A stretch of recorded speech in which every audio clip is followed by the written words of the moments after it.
The mountain town sat quietly beneath a sky that always seemed a shade too gray. It was the kind of place people passed through and rarely stayed, where silence filled the gaps left by fading industry and forgotten promises. Into that stillness came Daniel Cross, a man who arrived without announcement, driving an old pickup that carried more miles than shine. He had recently left the Navy SEALs, though no one in town knew that. He didn't talk about his past and he didn't wear it on his sleeve. He simply came back to the cabin his father once owned, tucked deep among the pines. Daniel was 36, tall and lean, with the controlled posture of someone trained to notice everything without drawing attention. His movements were economical, deliberate. Years of discipline showed in the way he stood, the way he listened, and the way his eyes swept a room without appearing to. At his side was Atlas, a 9-year-old German shepherd with a graying muzzle and steady amber eyes. Atlas walked with a faint limp in his rear leg, the reminder of an old injury that never fully healed. Still, his presence was calm and confident, as though he understood his role was more than companionship. The cabin Daniel moved into was worn down by time. The roof creaked in the wind, the heater struggled against the mountain cold, and the walls held echoes of a family long gone. Daniel didn't mind. He worked quietly during the day, fixing fences, hauling scrap, and unloading supply trucks before dawn. He took payment in cash, said little, and went home each evening to Atlas. It didn't take long for the town to notice him. Not because he caused trouble, but because he didn't react the way others did. He listened more than he spoke. He avoided confrontation without appearing afraid. That stillness drew attention from the wrong kind of people. One evening, Daniel stopped by the only bar in town to buy food. The place smelled of old wood and spilled beer, dimly lit and low-ceilinged. Atlas lay calmly at his feet while Daniel ate. That was when Marcus Hale walked in. Marcus was known for his temper and his sense of ownership over the town. He laughed loudly, drank heavily, and expected others to shrink when he entered. When he noticed Daniel and the dog, his smile twisted with interest. Silence, Marcus believed, meant weakness. Marcus Hale approached Daniel's table with slow confidence, boots heavy against the wooden floor. His friends lingered behind him, watching with grins that suggested entertainment was about to begin. Daniel kept eating, posture relaxed but alert. Atlas lifted his head slightly, ears forward, eyes locked on the approaching man. "Well now," Marcus said, voice thick with amusement. "New guy brings a dog into my bar and doesn't even say hello." He leaned closer, invading Daniel's space. Daniel didn't respond. The silence irritated Marcus more than words ever could. Atlas rose smoothly and positioned himself between the two men, body tense but controlled. Marcus scoffed and kicked a nearby stool, sending it crashing into Atlas's injured leg. The dog yelped but didn't lunge. He held his ground. The room fell quiet. Daniel's hand tightened under the table, every instinct screaming to act, but he stayed still. Slowly he stood, paid for his food, and left without saying a word. Outside, he knelt beside Atlas, checking the leg carefully, whispering reassurance. Marcus watched from the doorway, smiling like he'd won something. The next day Daniel noticed things change. The hardware store no longer needed help. The diner had suddenly filled its open position. People who once nodded now avoided his gaze. Marcus's influence moved faster than his presence. Fear traveled ahead of him. That night, Daniel wrapped Atlas's leg and drove nearly an hour through icy roads to the nearest veterinary clinic. The diagnosis was bruising and soft tissue damage. Painful but not permanent. Relief softened Daniel's chest, though his jaw stayed tight. 2 nights later, rain hammered the mountains without warning. Daniel woke to Atlas's distressed whine. Before he reached the door, the dog rushed outside. Moments later, Daniel followed and found blood staining the dirt near the porch. Atlas lay trembling, a fresh gash along his side, rain washing red into the ground. No attacker remained, only boot prints Daniel recognized.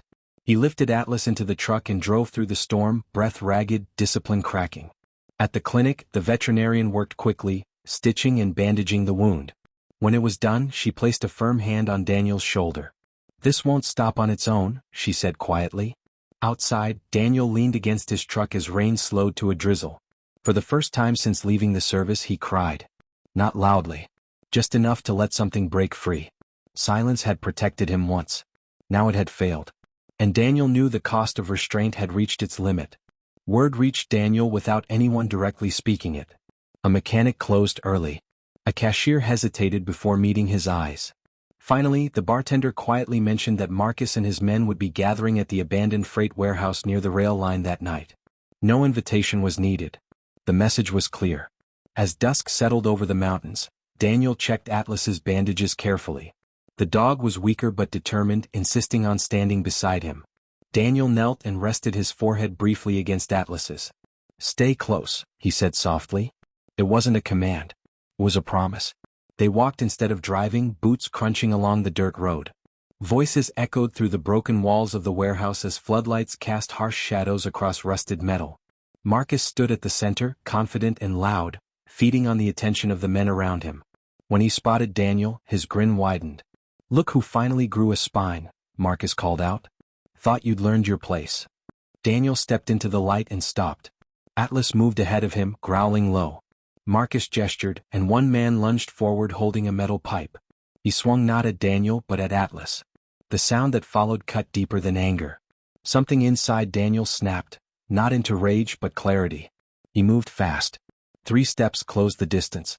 He caught the attacker's wrist, twisted, and the pipe clattered to the floor. Using the man's momentum, Daniel dropped him hard without breaking bone.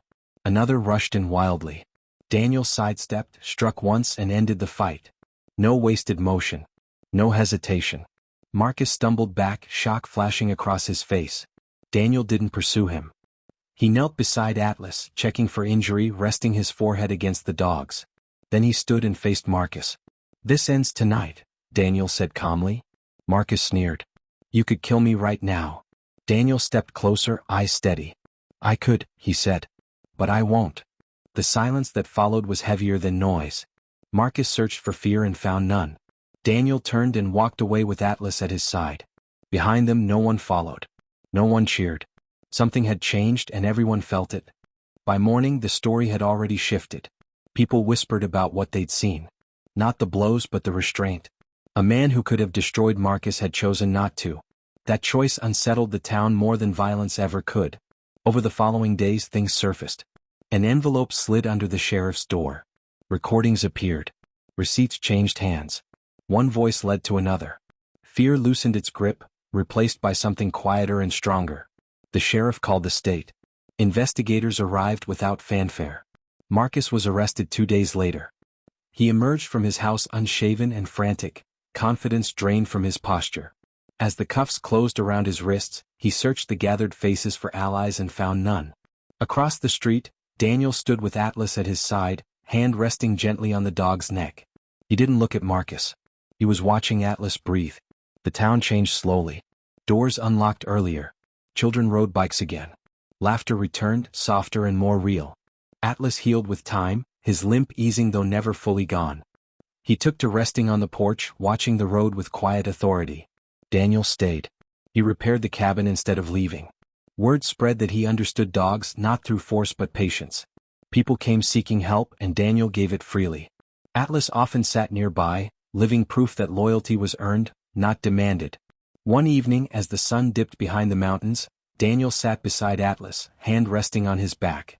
For the first time in years his mind was quiet. He hadn't won by destroying his enemy. He'd won by refusing to become one. Sometimes strength doesn't roar. Sometimes it stands still, protects what matters and lets truth do the rest.